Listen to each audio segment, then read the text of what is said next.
Hi guys, welcome back my YouTube channel. ఈ యొక్క వీడియోని నేనైతే అసలుకి ముట్టుకోవద్దు అని చెప్పేసి అనుకున్నా. ఇది ఒక 3 నెలల నుంచి ట్రెండ్ అవుతున్నటువంటి ఇష్యూ అని చెప్పేసి చెప్పుకోవచ్చు. అలక్య చిట్టి పికిల్స్. ఈ పికిల్స్ లొల్లి ఏందో నాకైతే అర్థం కాలేదు. ఫస్ట్ ఆఫ్ ఆల్ రేట్లు బాగున్నాయని చెప్పేసి లొల్లి, ఆ తర్వాత ఇప్పుడు రీసెంట్గా వచ్చినటువంటి ఒక లొల్లి ఏంటంటే మాత్రం ఒక అతన్ని ఈ ఎవరైతే ముగ్గురు సిస్టర్స్ ఉన్నారో వాళ్ళలో ఎవరో ఒకరు అతన్ని వల్గర్గా తిట్టడం అయితే జరిగిందని చెప్పేసి చెప్పుకోవచ్చు. ఆ వేలో కనుక ఆ ఒక్క వర్డ్ అయిన తర్వాత నేనైతే ఈ యొక్క వీడియో మీద రియాక్ట్ అవుదామని చెప్పేసి ఈ యొక్క వీడియో అనేది చేస్తున్నా. అంతే తప్ప దీని మీద పెద్ద అది ఏమీ లేదు, నాకు వాళ్ళ మీద కోపం ఏమీ లేదు, ఇతని మీద ఏమీ సానుభూతి అయితే లేదు. ఫస్ట్ ఆఫ్ ఆల్ అతను అడిగింది ఏంటంటే మాత్రం మీ చిట్టి మీ పికిల్స్ ఇంత రేట్ ఎంత అని చెప్పేసి, ఎందుకు అంత రేట్ అని చెప్పేసి అడిగింది అనమాట. ఫస్ట్ ఆఫ్ ఆల్ ఎందుకు అంత రేట్ అని చెప్పేసి అడిగితే సింపుల్గా ఏదో ఒక సమాధానం అని చెప్పుకోవచ్చు కదా. ఏమని రిప్లై ఇచ్చిందంటే మాత్రం ఇక నెక్స్ట్ లెవెల్ అబ్యూజింగ్ వర్డ్స్ అంటారు చూస్తారా, అవి నా నోటితో నేనైతే చెప్పలేను. అటువంటి వర్డ్స్ అనేవి మీకు ముందే తెలుసు వాటి గురించి. ఈ వీడియో అనేది నాకు తెలిసినంత వరకు ఎప్పుడో ఆ ఇష్యూ అయిపోయిన తర్వాతనో లేకపోతే ఆ ఇష్యూ అనేది మధ్యలో ఉండగానో నేనైతే వీడియో అనేది అప్లోడ్ చేస్తాను. అంతే. ఆ వీడియో దానికి సంబంధించినటువంటి ఆ వర్డ్స్ ఏమేమి యూస్ చేస్తారని చెప్పేసి మీకైతే తెలుసు. అవి అయితే కంటిన్యూ అయితే చేసేసుకోండి. నేను ఎక్కడైతే మాట్లాడను, నా ఛానల్ కూడా అటువంటి ఛానల్ కాదు, ట్రెండింగ్ వీడియోస్ అయితే నా పని అయితే నేను చేసుకుంటూ వెళ్ళిపోతాను. అందులో ఎప్పుడో ట్రెండ్ అవుతూనే ఉంది దీనికి సంబంధించినటువంటి ఇష్యూ అనేది. అప్పుడే చేద్దామని చెప్పేసి నేను ఫిక్స్ అయిపోయినా, కానీ ఎందుకు ఒకరిని ఏ విధంగా అంటే ఒక వ్యాపారాన్ని మనమైతే తగ్గించడం వల్ల అవుతాము అని చెప్పేసి అని చెప్పేసి నేనైతే ఈ యొక్క వీడియోస్ అనేవి చేయలేదు. ఇప్పుడు కూడా చేయొద్దు అని చెప్పేసి అనుకుంటూనే చేస్తున్నా. ఎందుకంటే మాత్రం ఆ వర్డ్స్, ఆమె యూజ్ చేసినటువంటి వర్డ్స్ ఏవైతే ఉన్నాయో అవి చాలా డిస్టర్బింగ్గా ఉంది. కస్టమర్స్తోని డీల్ చేసేటువంటి విధానం అదే నాకు అర్థం కాక అడుగుతా. అలానే మాట్లాడతావా? నీ తమ్ముడితోనో లేకపోతే ఎవరితోనైనా కానీ అలానే మాట్లాడతావా? లేకపోతే నీ యొక్క హస్బెండ్తో కూడా అలానే మాట్లాడతావా? మనం సమాజంలో సమాజంలో ఉన్నప్పుడు మనం ఎంతో కొంత సంస్కారం అనేది మనకు ఉంటుంది. నువ్వు కూడా చదువుకున్న దాని లెక్కనే కొడుతున్నావు, నువ్వైతే చదువుకున్నావు అని చెప్పేసి కూడా అనుకుంటున్నా. చదువుకుంటే మరి అటువంటి వర్డ్స్ అనేవి యూజ్ చేసే ముందు అనేది ఆలోచించుకోవాలి కదా.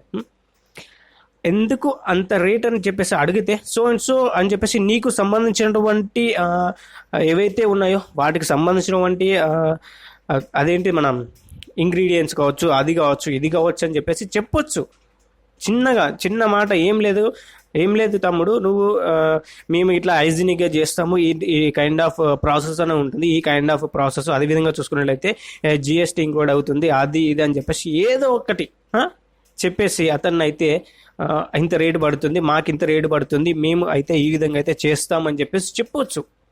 కానీ డైరెక్ట్గా ఆ ఒక వర్డ్ యూజ్ చేయడం ద్వారా, ఆ ఒక వర్డ్స్ అనేవి యూజ్ చేయడం ద్వారా చాలా చాలా అది అబ్యూజింగ్ అయితే అయిపోతుంది అక్క. ఫస్ట్ ఆఫ్ ఆల్ ఒకటి మాత్రం గుర్తుపెట్టుకో, కస్టమర్స్తోనే డీల్ చేసే విధానం అనేది ఒకటి ఉంటుంది, దాన్ని ఫాలో కావాలి. అది ఆన్లైన్ బిజినెస్ అయినా ఆఫ్లైన్ బిజినెస్ అయినా ఏదైనా కానీ కస్టమర్సే దేవుళ్ళు, అది మాత్రం గుర్తుపెట్టుకో. ఒక యూట్యూబ్ ఛానల్కి వ్యూవర్సే దేవుళ్ళు అన్నట్టు కస్టమర్సే ఒక కంపెనీకి కావచ్చు, ఒక ఏదైనా కానీ ఒక వెబ్సైట్కి కావచ్చు, దేనికైనా కావచ్చు, కస్టమర్సే దేవుళ్ళు. అంటే లైక్ ఒక వాళ్ళే ఇక దేవుళ్ళు అని చెప్పేసి అనుకోవాలి. ఆ లెవెల్ ఆఫ్ ఫీలింగ్లో నువ్వైతే మాట్లాడాల్సిన అవసరం అయితే ఉంటుంది. నువ్వు మాట్లాడినటువంటి మాటలు కాస్త తగ్గించుకొని మాట్లాడి రిప్లై ఇస్తే బాగుంటుంది. నువ్వు ఏదో ఫ్రస్ట్రేషన్లో ఉండి ఉంటావు, అతను ఆ మెసేజ్ చేసేసరికి అలా అయిపోయి ఉంటుంది, నువ్వు ఫ్రస్ట్రేషన్లో ఉండి ఉంటావు. జస్ట్ నువ్వేం చేయాల్సిన అవసరం లేదక్క. అతను ఎవరైతే ఆయనకైతే సింపుల్గా సారీ అని చెప్పేసి చెప్తే సరిపోతుంది. అతను ఆయనకేం సారీ చెప్పాల్సిన అవసరం లేదు, వాళ్ళ అమ్మ నాన్నకి సారీ చెప్తే సరిపోతుంది అని చెప్పేసి ఆయన చెప్తుండు. దానికైతే వెళ్ళిపో. నువ్వు ఏదో ఫ్రస్ట్రేషన్లో ఉండో లేకపోతే ఏదో ఒక ట్రాన్స్లో ఉండైతే నువ్వైతే మాట్లాడమని చెప్పేసి ఇక్కడ అర్థమవుతుంది, ఏదో కోపంలో ఉన్నామని చెప్పేసి. కానీ ఆ కోపంలో కూడా కాస్త తగ్గించుకొని కస్టమర్స్తో డీల్ చేసే విధానాన్ని నేర్చుకోవాలి. ఫస్ట్ నేర్చుకున్న తర్వాత మంచిగా నువ్వైతే బిజినెస్ అనేది ముందుకు పోవాలి. నాకు బిజినెస్ నువ్వు ఐడియాస్ ఇచ్చేవాడంతా అంత లేకపోవచ్చు, కానీ నేను 10th వరకు చదువుకున్నా కానీ నాకైతే సంస్కారం ఉందక్క. నాకు నేర్పించినటువంటి గురువులు కావచ్చు, నేను భగవద్గీత మీద చాలా నమ్మకంతో ఉంటా, అది నాకు నేర్పించినటువంటి విధానం కావచ్చు, చాలా చాలా ఒదిగి ఉండి ఏ విధంగా మాట్లాడాలని చెప్పేసి నాకైతే తెలుసక్క. ఏ వ్యక్తితో ఏ విధంగా మాట్లాడాలని చెప్పేసి అనుకున్నటువంటి తీరు ఏదైతే ఉందో అది నాకు బాగా తెలుసు అక్క.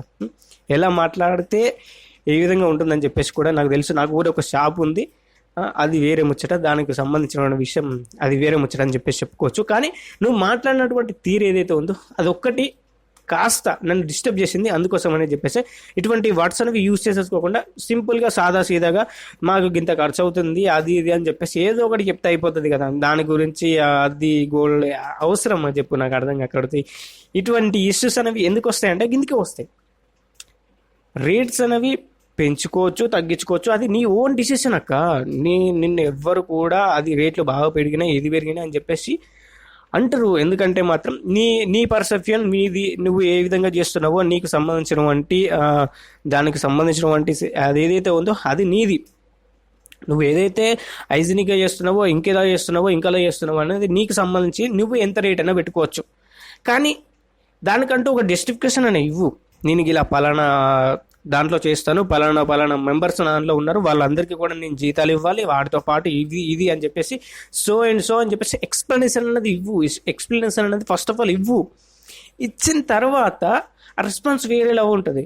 అంతే తప్ప నీ మీద నాకు కోపం లేదు, వాట్సాప్కు సంబంధించినటువంటి ఇష్యూ కాబట్టి కాస్త మాట్లాడడానికి అయితే అవకాశం అనేది ఉందని చెప్పేసి వచ్చి మాట్లాడినా. అంతేగాని దీని మీద ఏదో పెద్ద ఇద్దాం అని చెప్పేసి నాకు ఇక్కడ కూడా ఎటువంటి అవసరం అనేది లేదు. నేను చేయాలనుకుంటే ఎప్పుడో చేసేవాడిని. ఈ యొక్క వీడియోకి సంబంధించి అది ఎప్పుడో మీకు పిక్కిల్కి సంబంధించిన వీడియోస్ వైరల్ అవుతున్నప్పుడే నేనైతే చేసేవాడిని. కానీ అప్పుడు చేయలేదు. ఎందుకంటే మాత్రం ఒకరి వ్యాపారాన్ని నేను దెబ్బతీయద్దు అని చెప్పేసి నేను నమ్మేది ఒకటే. నాకు ఒక షాప్ ఉన్నది, నా షాప్ మీద కూడా ఇలాంటి ఎలిగేషన్ చేస్తే ఎవరైనా కానీ అంతే ఉంటుంది కదా. అందుకనే ఎవరి బిజినెస్ వాళ్ళది, ఎవరి రేట్లు వాళ్ళవి, ఎవరు ఇష్టం వచ్చినట్టు వాళ్ళు పెట్టుకుంటారు. వాళ్ళకు సంబంధించినటువంటి వాళ్ళు తయారు చేసే విధానాన్ని బట్టి, వాళ్ళ స్టాఫ్ మెంబర్స్ని బట్టి వీళ్ళైతే ప్రవర్తిస్తూ ఉంటారు. కాబట్టి డిఫరెంట్ కైండ్ ఆఫ్ సంబంధించినటువంటి రేట్లు అనేవి ఉంటూ ఉంటాయి. దాని గురించి అయితే నేను మాట్లాడట్లేదు. ఉన్నప్పుడు నేను పలానా ఇట్లా చేశానని చెప్పేసి ఎక్స్ప్లెనేషన్ ఇచ్చి మాట్లాడుంటే బాగుండేదని చెప్పేసి నా ఒపీనియన్. దాని తర్వాత డైరెక్ట్గా వాళ్ళ మాట్లాడేది ఏదైతే ఉందో అక్క, అది చాలా సివియర్గా అయితే ఉందని చెప్పేసి చెప్పుకోవచ్చు. అతనికి సారీ చెప్పకపోయినా పర్లేదు, వాళ్ళ మమ్మీ డాడీకి అయినా సారీ అని చెప్పేసి చెప్పి వదిలేసేయి. ఇక్కడ నుంచి అటువంటి మాటలు అనేవి మాట్లాడకుండా వదిలేసాయి. మంచిగా మాట్లాడు, కస్టమర్స్తోని మంచిగా డీల్ చేసి మాట్లాడుకుంటే మంచిగా మీకైతే సేల్స్ అనేవి పెరిగే ఛాన్స్ అనేవి ఉంటుంది. అంతకు మించి నేను చెప్పాల్సింది ఏం లేదు. మరి గిట్లా పోవక్క అని చెప్పేసి ఒక తవ్వ చూపెడుతున్నా. మరి నువ్వు ఎట్లా పోతావు అని చెప్పేసి నీకే వదిలేస్తున్నా. ఈ వీడియో నువ్వు చూస్తావో చూడకపోతే నాకు తెలియదు, అది మాత్రం గుర్తుపెట్టుకో. మరి వీడియోకి అయితే ఇట్లా ఉంది కదా. మరి గైస్, ఈ పికిల్స్కి సంబంధించినటువంటి వీడియో అన్నది ఇట్లా ఉంది. రియాక్ట్ అసలు ఈ లొల్లీలకే రావద్దు అని చెప్పేసి అనుకున్నా, కానీ రావాల్సి వచ్చినందుకు మేబీ ఏదైనా జరగవచ్చు. చూద్దాం మరి ఎట్లుంటుంది ఏం కదా అని చెప్పేసి. మరీ కొద్ది రోజుల్లో తెలిసిపోతా అని చెప్పేసి నాకు తెలుసు. ఇక మరి మన ఇండియా మీద టెర్రరిస్ట్ అటాక్ అయితే జరిగిందని చెప్పేసి చెప్పుకోవచ్చు. వాటికి సంబంధించినటువంటి వీడియో ఏదైతే ఉందో అది ఇక్కడే ఉంటుంది. అదేవిధంగా చూసుకున్నట్లయితే ప్రవీణ్ పగడాల గారి గురించి వీడియో అయితే ఇక్కడ ఉంటుంది. అదేవిధంగా చూసుకున్నట్లయితే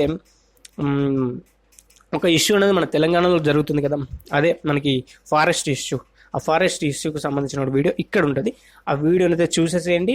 ఆ వీడియోస్ అనేవి ఇంట్రెస్టింగ్ అయితే ఉంటాయి. తప్పకుండా ఆ వీడియోస్ అనేవి చూడండి. చూసిన తర్వాత మన ఛానల్ అయితే ఈ వీడియోకి ఒక లైక్ చేయాలి, మన ఛానల్కి సబ్స్క్రైబ్ చేసుకోవాలి. పక్కన వచ్చిన బెల్ ఐకాన్ చేసి ఆల్ మీద టాప్ చేసుకోండి. ఆల్ మీద టాప్ చేసుకుంటేనే మనకి నేను ఎప్పుడు పెడితే అప్పుడు మీకు నోటిఫికేషన్ రూపంలో నా వీడియోస్ అనేవి వస్తాయని చెప్పుకోవచ్చు. మరి వీడియోకి అయితే ఇంతే. Thank you for watching. Jai Hind. See you next. Bye.